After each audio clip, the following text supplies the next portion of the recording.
Bonjour, aujourd'hui une nouvelle petite capsule sur la santé, le bien-être et la réflexion. Avons-nous le pouvoir de changer les choses? Petite réflexion sur un sujet, un slogan qui avait été porté en 2016 sur le vivre ensemble. Et ce slogan était Ensemble, on a le pouvoir de changer les choses. Alors pour aller au-delà de ce slogan, alors que la face sombre du monde semble prendre le dessus, cette analyse nous en fait voir la face lumineuse et propose des pistes pour en faire un outil effectif de changement social. Au risque de surprendre, il y a bien des raisons aujourd'hui d'être optimiste. Non pas un optimisme béat, mais un optimisme raisonnable et raisonné. En effet, aujourd'hui, plus que jamais dans l'histoire, tout est à notre portée pour des changements favorables pour l'humanité. Par exemple, dans le domaine de l'énergie, on sait aujourd'hui que nous pouvons nous passer complètement d'énergie fossile et faire fonctionner une société qui serait proche du zéro carbone. Seulement, certaines volontés politiques ne sont pas d'accord, pour des raisons, bien entendu, soi-disant économiques. En matière de mobilité, on peut aujourd'hui plus facilement qu'avant vivre sans voiture personnelle si on habite dans des grandes villes, par exemple, grâce à des dispositifs comme les Vélib, des vélos mis à disposition, électriques ou non. Nous avons aussi suffisamment de recul et d'analyse pour montrer qu'une autre production alimentaire, plus respectueuse de l'humain et de la nature, est possible et surtout elle est rentable. La permaculture, par exemple, aussi permet à chacun d'avoir sa propre production et d'avoir des produits de qualité, nutritifs. Nous avons en main beaucoup d'outils pour assurer le nécessaire, le renouveau, pour une bonne démocratie. On pense ici notamment aux travaux de David van Redbroek. Je ne sais pas si je prononce correctement, mais Redbroek, R-E-Y-B-R-O-U-C-K. C'est un historien de la culture archéologie et aussi écrivain essayiste. Il a beaucoup écrit sur, par exemple, le pouvoir par le vote, hein, c'est-à-dire qu'on va voter, chacun peut voter pour des élus et les élus à tour de rôle vont pouvoir, un petit peu comme en Suisse, donc être votés pour une année et ensuite tourner de manière à ce qu'il n'y ait pas d'intérêt et de conflits, tous ces conflits d'intérêts bien entendu. Donc nous avons beaucoup d'outils pour assurer ce renouveau démocratique. De nouvelles formes de logement adaptées aux besoins aujourd'hui existent aussi, adaptées aux jeunes, des familles, des personnes âgées, des personnes seules. C'est devenu une réalité et le secteur privé s'en est saisi bien plus vite que le secteur public. Nous avons aussi les moyens technologiques de rendre confortable et sûr la vie des personnes âgées, celles qui restent à domicile, notamment grâce à la domotique. Et cela, bien sûr, a un coût, mais on peut le faire de manière raisonnable. Et l'accès, même pour les personnes les plus précaires, peuvent avoir accès à cette nouvelle technologie.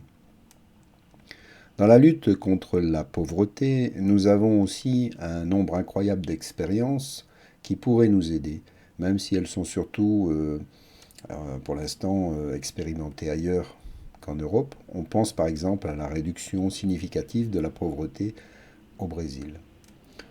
En matière d'emploi, on a aussi l'innovation est bien présente. Voyons par exemple les groupes paysans artisans qui pratiquent le regroupement où des employeurs vont pouvoir proposer différents emplois. C'est des emplois de service, emplois différents, par exemple pour la communication, la comptabilité. Ainsi, en se regroupant, on peut déléguer une partie des indispensables et de faire des à côté. Donc le travail du paysan ou de l'artisan devient financièrement beaucoup plus abordable. On peut aussi citer les expériences de réduction et de partage de temps de travail, de gestion participative de l'entreprise, de reprise aussi d'une entreprise par ses travailleurs, sous forme d'une coopérative. Le propos ici n'est pas de faire comme si tout allait bien. Certes, il y a toujours une face sombre dans le monde, mais elle ne doit pas nous décourager, nous empêcher de voir la face lumineuse, car elle est très enthousiasme. Il est important que les acteurs du secteur social, les militants, tous ceux qui veulent construire une société différente, soient convaincus que des solutions existent. Euh, En allant découvrir sur le terrain, on peut voir de nouvelles connaissances apparaître et de quelle manière on peut les mettre en place. Être attentif aux nouveautés prometteuses. Quelles sont ces nouveautés qui permettent l'optimisme et ce qui nous permettrait aussi d'avancer, et cela gagne à être connu. On peut souligner la créativité citoyenne pour trouver de nouvelles solutions. Il faut remarquer que nombre d'innovations ne sont pas le fait des pouvoirs politiques, mais souvent de citoyens, individuellement ou collectivement. De jeunes entrepreneurs qui mettent aussi notamment en œuvre l'économie collaborative, la vraie, pas celle d'Uber, d'Amazon ou d'Airbnb. Les citoyens qui ont le cœur à gauche ont tendance souvent à mettre tous les patrons dans le même sac, en les considérant comme des exploiteurs. Or, il y a aussi de nombreux entrepreneurs qui ne pensent pas qu'au profit, qui fondent et gèrent de nouvelles entreprises avec le souci de l'éthique et de la durabilité, de la participation des travailleurs. Ils apprennent à collaborer avec d'autres, à s'entraider, et c'est d'ailleurs pour eux un gage de durabilité. Nous assistons à des progrès technologiques inimaginables qui permettent de dégager du temps dans les métiers de service à la personne. Ce temps pourrait être affecté à la qualité relationnelle plutôt qu'à l'acte technique. Avec le bémol de l'épuisement des prochaines ressources, ces ressources naturelles bien sûr nécessaires au développement de certaines technologies, et risque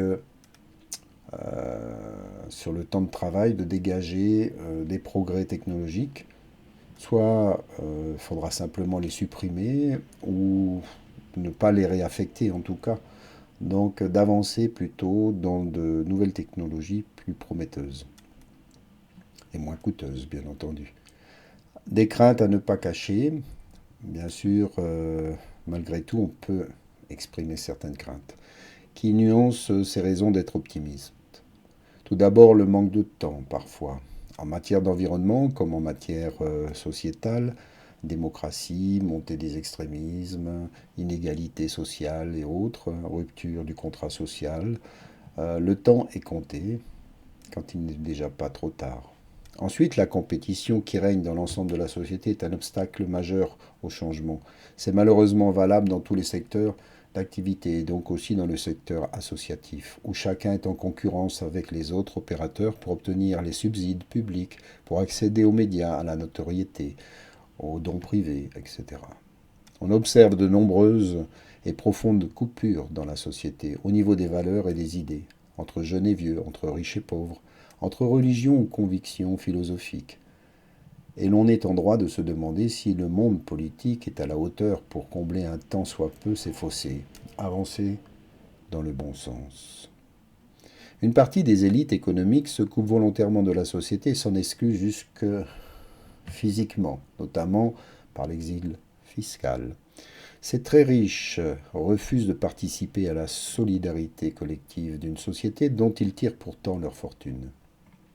Nous sommes tous pris dans une sorte de frénésie d'existence en tant qu'individus, mais aussi comme associations, publications, colloques, séminaires, qui n'apportent parfois rien de neuf, mais cherchent à capter l'attention des médias ou du public.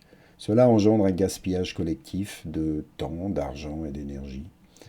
La complexité des défis auxquels nous avons à faire face nous complique aussi la tâche. C'est peut-être une conséquence de cette complexité. Les acteurs de la société civile sont très dispersés dans leurs attentions et leurs engagements. Les nombreuses mobilisations citoyennes sont la preuve d'une vitalité démocratique à la base que l'on ne peut que saluer. Mais elles risquent d'empêcher ceux qui courent sans cesse de l'une à l'autre d'aller au bout d'une problématique avec, au bout du compte, un manque d'efficacité collective.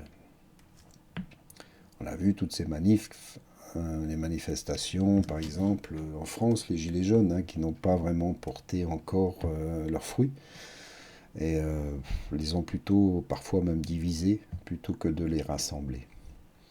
Alors des pistes pour agir efficacement seraient en premier lieu d'informer, de mieux comprendre, de partager, de parler vrai, ne rien laisser passer au niveau des mensonges, de démontrer la véracité des choses, d'avoir des débats ouverts. Si le système dénoncé existe, c'est qu'il y a une majorité de gens qui s'y retrouvent, probablement parce que, comme le soutient l'économiste Christian Hansperger, cet consumérisme on dit, hein, hyper-consumérisme, nous aide à apaiser nos angoisses existentielles de finitude et de dépendance. Donc on est, voilà, à force de toujours vouloir obtenir, avoir, posséder, en fait on consomme toujours et on court toujours après des désirs, des besoins. Et si on réfléchit, est-ce qu'on en a réellement besoin de ces choses, hein? Qu'est-ce qui fait la qualité de la vie, le bonheur? En deuxième lieu, il faut faire preuve de rigueur et de clarté par rapport à tout ça. On a aussi besoin d'éducation, de beaucoup plus d'éducation populaire, d'éduquer les jeunes pour faire changer les choses. L'éducation permanente doit redevenir prioritaire, s'interroger, aider les jeunes à penser par eux-mêmes et non pas à penser selon des concepts préétablis. Nous avons un immense besoin d'éducation populaire et d'ouverture d'esprit. Ensemble, nous pouvons aller vers un objectif commun. Concrètement, pour avoir le pouvoir de changer les choses, les associations et les mouvements devraient parvenir à se mettre d'accord sur une avancée à obtenir, un projet sur lequel tous les acteurs s'accorderont pour dire qu'il est prioritaire. Alors décidément, oui, ensemble, on a le pouvoir de changer les choses. À vous d'en être les acteurs, de réfléchir à tout ceci. Et vous pouvez faire référence à un texte de Philippe Defay et Isabelle Franck qui avait fait cette analyse qui a été publiée en octobre 2016. Voilà pour les références et je vous remercie de votre écoute. À bientôt. Namasté.